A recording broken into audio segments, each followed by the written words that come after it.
Alright guys, this is going to be our next chapter in Esperanza. I'm working from home now, so it's going to look a little different than my classroom. I'm here with my practice pillow. And we are moving on to, excuse me, we are going to move on to what is chapter 2, but it's actually called Las Papayas, or Papayas.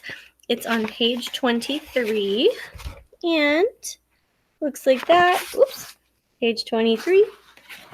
And if you remember from the last chapter, we just found out that Papa was killed somehow, and we're not really sure what's going to happen from there. So that's kind of where we're at. And so this chapter is going to start with a quote, and we're going to read through it. This one's not quite as long as the last one. I believe it only goes to page 38, so it's a little over 10 pages. Excuse me. Sorry, guys. I'm having a horrible time with allergies, but without further ado, let's get started. We're going to start with this little quote at the top. And again, let's speak Spanish. I do the best I can. All right, guys. Estas son las mañanitas que cantaba el rey David a las muchachas bonitas. Se las cantamos aquí. These are the morning songs which King David used to sing to all the pretty girls. We sing them here to you. Esperanza heard Papa and the others singing. They were outside her window, and their voices were clear and melodic. Before she was aware, she smiled, because her first thought was that today was her birthday. I should get up and wave kisses to Papa. But when she opened her eyes, she realized she was in her parents' bed, on Papa's side that still smelled like him, and the song had been in her dreams. Why hadn't she slept in her own bedroom? Then the events of last night wrenched her mind into reality. Her smile faded, her chest tightened, and a heavy blanket of anguish smothered her smallest joy. Papa and his vaqueros had been ambushed and killed while mending a fence on the farthest reaches of the ranch. The bandits stole their boots, saddles, and horses, and they even took the beef jerky that Papa had hidden in his pockets for Esperanza. Esperanza got out of bed and wrapped un shawl around her shoulders. The shawl felt heavier than usual. Was it the yarn? Or was it her heart weighing her down?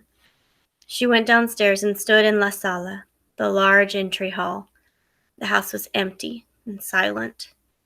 Where was everyone? Then she remembered that Abuelita and Alfonso were taking Mama to see the priest this morning. Before she could call for Hortensia, there was a knocking at the front door. "Who is there?" called Esperanza through the door. "It is Señor Rodriguez. I have the papayas." Esperanza opened the door. Marisol's father stood before her, his hat in his hand. Beside him was a big box of papayas. "Your father ordered these from me for the fiesta today. I tried to deliver them to the kitchen, but no one answered." She stared at the man who had known Papa since he was a boy. Then she looked at the green papayas, ripening to yellow. She knew why Papa had ordered them. Papaya, coconut, and lime salad was Esperanza's favorite, and Hortensia made it every year on her birthday. Her face crumbled. "Señor," she said, choking back tears, "have you not heard? My Papa is dead." Señor Rodriguez stared blankly, then said, "¿Qué pasó, niña? What happened?" She took a quivery breath. As she told the story, she watched the grief twist Señor Rodriguez's face and overtake him as he sat down on the patio bench, shaking his head. She felt as if she were in someone else's body, watching a sad scene but unable to help. Hortensia walked out and put her arm around Esperanza. She nodded to Señor Rodriguez, then guided Esperanza back up the stairs to the bedroom. "He ordered the papayas," sobbed Esperanza. "I know," whispered Hortensia, sitting next to her on the bed and rocking her back and forth. "I know." The rosaries, masses, and funeral lasted 3 days. People whom Esperanza had never seen before came to the ranch to pay their respects. They brought enough food to feed 10 families every day, and so many flowers that the overwhelming fragrance gave them all headaches, and Hortensia finally put the bouquets outside. Marisol came with Senor and Senora Rodriguez several times. In front of the adults, Esperanza modeled Mama's refined manners, accepting Marisol's condolences.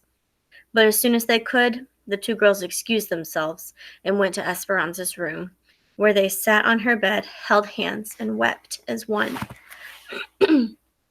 The house was full of visitors, and their polite murmurings during the day. Mama was cordial and attentive to everyone, as if entertaining them gave her a purpose. At night, though, the house emptied. The rooms seemed too big without Papa's voice to fill them, and the echoes of their footsteps deepened their sadness. Abuelita sat by Mama's bed every night and stroked her head until she slept. Then she would come around to the other side and do the same for Esperanza. But soon after, Esperanza often woke to Mama's soft crying, or Mama woke to hers, and then they held each other without letting go until morning. Esperanza avoided opening her birthday gifts. Every time she looked at the packages, they reminded her of the happy fiesta she was supposed to have. One morning, Mama finally insisted, saying Papa would have wanted it. Abuelita handed Esperanza each gift, and Esperanza methodically opened them and laid them back on the table. A white purse for Sundays with a rosary inside from Marisol. A rope of blue beads from Chita. The book Don Quixote from Abuelita. A beautiful embroidered dress or scarf from Mama for someday. Finally, she opened the box she knew was the doll. She couldn't help thinking it was the last thing that Papa would ever give her. Hands trembling, she lifted the lid and looked inside the box. The doll wore a fine white batiste dress and a white lace mantilla over her black hair. Her porcelain face looked wistfully at Esperanza with enormous eyes. "Oh, she looks like an angel," said Abuelita, taking her handkerchief from her sleeve and blotting her eyes. Mama said nothing, but reached out and touched the doll's face. Esperanza couldn't talk.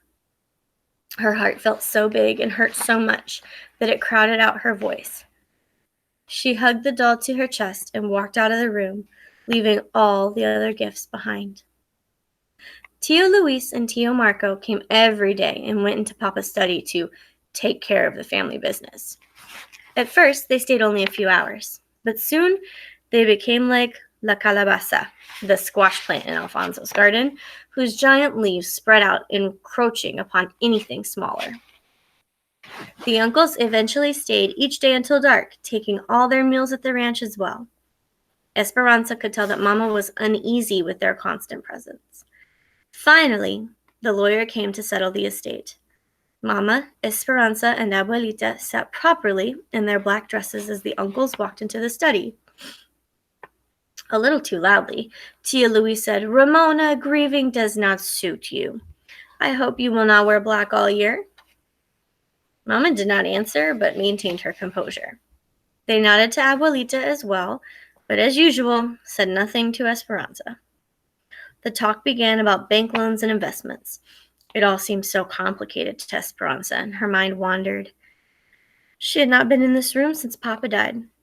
She looked around at Papa's desk and books, Mama's basket of crocheting with the silver crochet hooks that Papa had bought her in Guadalajara, the table near the door that held Papa's rose clippers, and beyond the double doors in his garden. Her uncle's papers were strewn across the desk. Papa never kept his desk that way. Tio Luis sat in Papa's chair as if it were his own.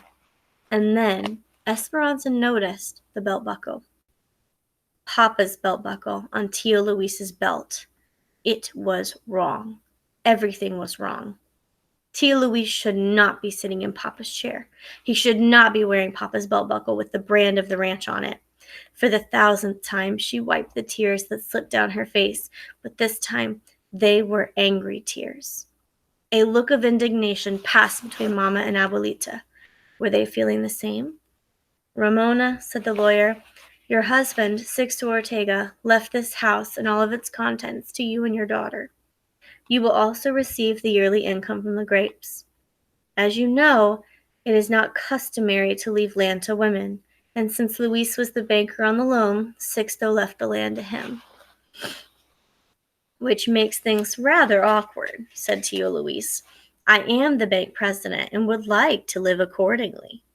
Now that I own this beautiful land, I would like to purchase the house for you for this amount. He handed Mama a piece of paper. Mama looked at it and said, This is our home. My husband meant for us to live here. And the house, it is worth 20 times this much. So no, I will not sell. Besides, where would we live? I predicted you would say no, Ramona, said Tio Luis, and I have a solution to your living arrangements. A proposal, actually. One of marriage. Who is he talking about? Thought Esperanza. Who would marry him? He cleared his throat. Of course, we would wait the appropriate amount of time out of respect for my brother. 1 year is customary, is it not? Even you can see that with your beauty and reputation and my position at the bank, we could be a very powerful couple. Did you know that I, too, have been thinking of entering politics? I'm going to campaign for governor. And what woman would not want to be the governor's wife? Esperanza could not believe what she heard. Mama marry Tio Luis? Marry a goat? She looked wide-eyed at him, then at Mama. Mama's face looked as if it was in terrible pain. She stood up and spoke slowly and deliberately. I have no desire to marry you, Luis, now or ever. Frankly, your offer offends me. Tio Luis's face hardened like a rock, and the muscles twitched in his narrow neck. You will regret your decision, Ramona. You must keep in mind that this house and those grapes are on my property. I can make things difficult for you. Very difficult. I will let you sleep on the decision, for it is more than generous. Tio Luis and Tio Marco put on their hats and left. The lawyer looked uncomfortable and began gathering documents. Vultures, said Abuelita. Can he do this? Asked Mama. Yes, said the lawyer. Technically, he is now your landlord. But he could build another house, bigger and more pretentious, anywhere on the property, said Mama. It's not the house that he wants, said Abuelita. It's your influence that he wants. People in this territory loved Sixto and respect you. With you as his wife, Luis could win any election. Mama stiffened. She looked at the lawyer and said, Please officially relay this message to Luis. I will never, ever change my mind. I will do that, Ramona, said the lawyer, but be careful. He is a devious, dangerous man. The lawyer left, and Mama collapsed into a chair, put her head in her hands, and began to cry. Esperanza ran to her. Don't cry, Mama. Everything will be all right. But she didn't sound convincing, even to herself, because all she could think about was what Tio Luis had said, that Mama would regret her decision. That evening, Hortensia and Alfonso sat with Mama and Abuelita, discussing the problem. Esperanza paced and Miguel quietly looked on. Will the income from the grapes be enough to support the house and the servants? Said Mama. Maybe, said Alfonso. Then I will stay in my home, said Mama. Do you have any other money? Asked Alfonso. I have money in the bank, announced Abuelita. And then more quietly she added, Luis's bank. He would prevent you from taking it out, said Hortensia. If we need help, we could borrow money from our friend, from Senor Rodriguez, said Esperanza. Your uncles are very powerful and corrupt, said Alfonso. They can make things difficult for anyone who tries to help you. Remember, they are the banker and the mayor. The conversation continued to go in circles. Esperanza finally excused herself. She walked out to Papa's garden and sat on a stone bench. Many of the roses had dropped their petals, leaving stem and the rose hip, the green, grape-like fruit of the rose. Abuelita said the rose hip contained the memories of the roses, and that when you drank tea made from it, you took in all the beauty that the plant had known. These roses have known Papa, she thought. She would ask Hortensia to make rose hip tea tomorrow. Miguel found her in the garden and sat beside her. Since Papa died, he had been polite, but still had not talked to her. Ansa, he said, using her childhood name, which rose is yours? In recent years, his voice had become a deep throttle. She hadn't realized how much she missed hearing it. The sound brought tears to her eyes, but she quickly blinked them away. She pointed to the miniature pink blooms with delicate stems that climbed up the trellises. And where is mine? Asked Miguel, nudging her like he did when they were younger and told each other everything. Esperanza smiled and pointed to the orange sunburst next to it. They had been young children the day Papa had planted one for each of them. What does it all mean, Miguel? There are rumors in town that Luis intends to take over the ranch, one way or another. Now that it seems true, we will probably leave for the United States to work. Esperanza shook her head as if to say no. She could not imagine living without Hortensia, Alfonso, and Miguel. My father and I have lost faith in our country. We were born servants here, and no matter how hard we work, we will always be servants. Your father was a good man. He gave us a small piece of land and a cabin, but your uncles, you know their reputation. They would take it all away and treat us like animals. We will not work for them. The work is hard in the United States, but at least there we have a chance to be more than servants. But Mama and Abuelita, we need you. My father says we won't leave until it is necessary. He reached over and took her hand. I'm sorry about your papa. His touch was warm, and Esperanza's heart skipped. She looked at her hand in his and felt the color rushing to her face. Surprised at her own blush, she pulled away from him. She stood and stared at the roses. An awkward silence built a wall between them. She glanced quickly at him. He was still looking at her with eyes full of hurt. Before Miguel left her there, he said softly, You were right, Esperanza.